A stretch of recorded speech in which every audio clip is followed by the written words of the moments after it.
इमरान खान की आंखों की बीमारी वो रिपीट टेलीकास्ट नज़र आ रही है जो आज से कुछ साल पहले नवाज शरीफ की प्लेटलेट्स के हवाले से जो बीमारी का एक वो चलाया गया था और उसके बाद हाई कोर्ट के ज़रिए उनको ज़मानत दे के बैरून मुल्क भेजा गया था। लेकिन एक फ़र्क है दोनों में, इमरान खान और नवाज शरीफ में, वो ये है कि नवाज शरीफ की गारंटी देने के लिए अंदरून मुल्क भी और बैरून मुल्क भी बेशुमार लोग थे जो कि उस टाइम की जो हुकूमत थी उसको गारंटी देने के लिए तैयार थे। लेकिन इमरान खान के लिए ना तो इस टाइम कोई लोकली जो मकामी सतह पे या कौमी सतह के ऊपर कोई गारंटी देने को तैयार है और ना ही बैरून मुल्क से कोई ऐसा गारंटर सामने आ रहा है कि इमरान खान को अगर मेडिकल ग्राउंड्स के ऊपर बाहर भेजा जाए तो वो कोई सियासी तौर के ऊपर कोई ऐसी एक्टिविटी नहीं शुरू करेंगे या कोई मौजूदा जो निज़ाम है या सिस्टम है उसके खिलाफ कोई सियासी तहरीक शुरू नहीं करेंगे।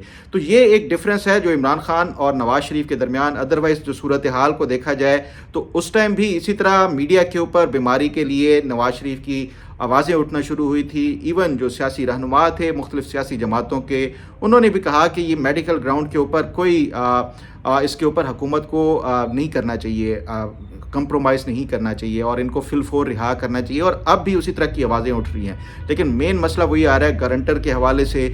जिस दिन अगर कोई गारंटर मिल गया तो ये जो कहा जा रहा है कि इमरान खान डटा हुआ है, इमरान खान डटा हुआ नहीं है। दूसरी साइड डटी हुई है कि जब तक कोई गारंटर नहीं मिलता तब तक इमरान खान को रिहा नहीं किया जा सकता।